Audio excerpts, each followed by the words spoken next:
Selanjutnya kita implementasikan perintah insert into. Nah, sini kita lihat rumusnya insert into table name ya. Misalkan kita ingin menambah sebuah data atau sebuah record ke tabel siswa, berarti insert into siswa. Lalu kita tetapkan kolom-kolomnya ya. Artinya di sini kolom atau field yang ingin ditambah datanya ya. Kalau seandainya semua kolom akan diisi dengan data, maka kita tidak perlu menyebutkan kolom-kolomnya, langsung saja dengan values-nya. Jadi values di sini kita implementasi, kita isi dengan data-data yang ingin disimpan di kolom yang tersebut di sini ya. Oke, kita ke editor SQL Yoke-nya lagi. Kita coba untuk menambah data prodi yang lebih sedikit ya. Kita tambah sebuah data prodi di sini. Jadi perintahnya insert into prodi ya. Lalu langsung aja boleh values gitu, karena kita akan mengisi semua kolom yang ada ya. ID-nya sudah auto increment, jadi nggak perlu lagi ya. Jadi cukup isi dengan 0, lalu diisi dengan nmprodi-nya saja. Nah, karena datanya string, kita harus gunakan kutip ya, string gini ya. Misal kita tambahkan sebuah prodi ilmu politik ya, ilmu politik gitu ya. Nah, kita blok sini, lalu kita eksekusi. Kalau kita lihat data prodinya, kita refresh, maka otomatis menambah ilmu politik ya. Nah, di sini ID-nya dia sudah auto increment. Artinya tadi kita definisikan dia kan primary key dengan option auto increment ya. Ini berarti bahasanya data tersebut akan ditambahkan secara otomatis oleh sistem, by system. Dalam hal ini sistem aplikasinya adalah MySQL Database Server ya. Nah itu. Oke, kita tambahkan satu lagi prodi. Perintahnya tadi insert, jangan salah, insert into prodi ya, values ya, 0 karena datanya auto increment ya. Kemudian ini string ilmu pemerintahan ya.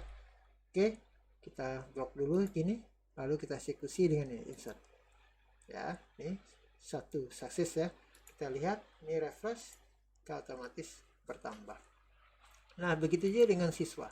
Kalau kita ingin menambah kolom tertentu saja, kita sebut misal kita ingin menambah name, nama, alamatnya tidak, sementara ID prodinya kita isi ya. Maka mau nggak mau kita harus menyebut ada name, ada nama, ada ID prodi ya. Itu dia. Jadi perintahnya insert into siswa ya. Kita sebut dulu field yang mau ditambah, yaitu untuk ID-nya 0 karena dia auto increment. Yang kedua untuk name siswanya ya, name siswa. Yang ketiga nm siswa.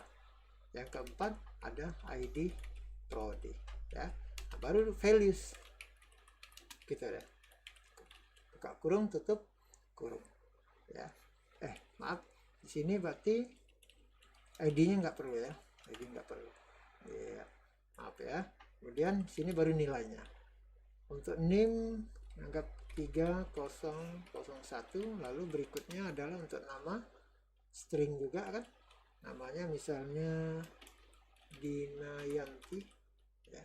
Kemudian alamatnya tidak ada, ini kita langsung ke prodi ya. Prodi karena itu integer ya, kita bikin prodi 3 ya. Kita blok dia gini, lalu eksekusi. Nah, sukses. Kita lihat hasilnya ya, 7 ya, 301, ID prodinya 3, alamat siswanya 0 ya, karena kita tidak mendefinisikan dia tadi di sini. Itu kira-kira ya. Karena kita mendefinisikan hanya 3 kolom saja, name-nya, namanya, kemudian ID prodi ya. Nah, itu cara menambah data. Nah, bagaimana kalau kita ingin memperbaiki data? update dalam hal ini. Ya, kita kembali ke rujukan update. Lihat di sini update, rumusnya update, sintaknya adalah update tabel seperti biasa, tabel ya. Lalu set. Nah, ini adalah kolom, lalu nilai yang baru. Kolom di sini berarti fieldnya ya. Nah, kemudian jangan lupa ada where, kondisi di sini. Artinya data yang mana yang mau diupdate ya, bisa berdasarkan ID, bisa berdasarkan kolom-kolom yang lain.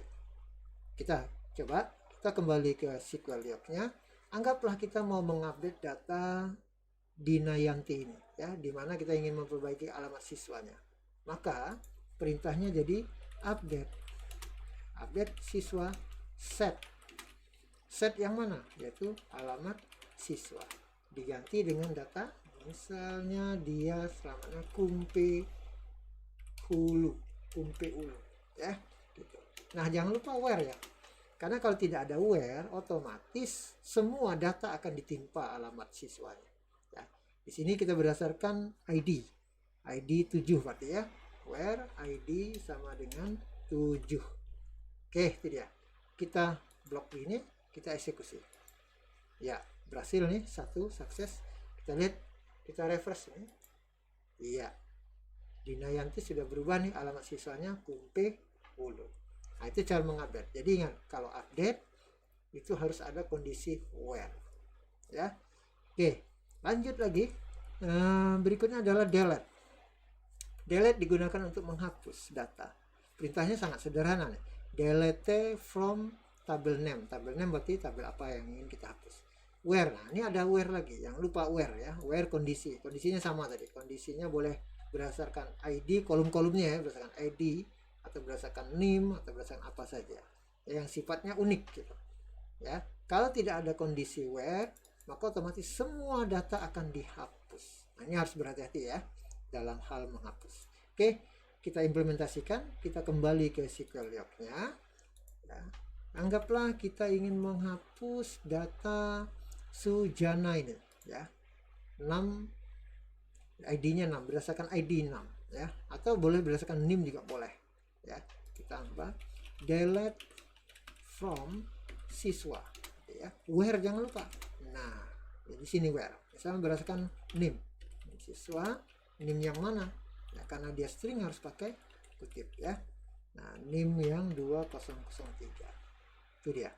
Kita blok, lalu kita hapus, eksekusi, maka sukses. Kita lihat hasilnya, refresh, hilang dia nomornya ya. Itu menghapus. Jadi jangan lupa where-nya ya.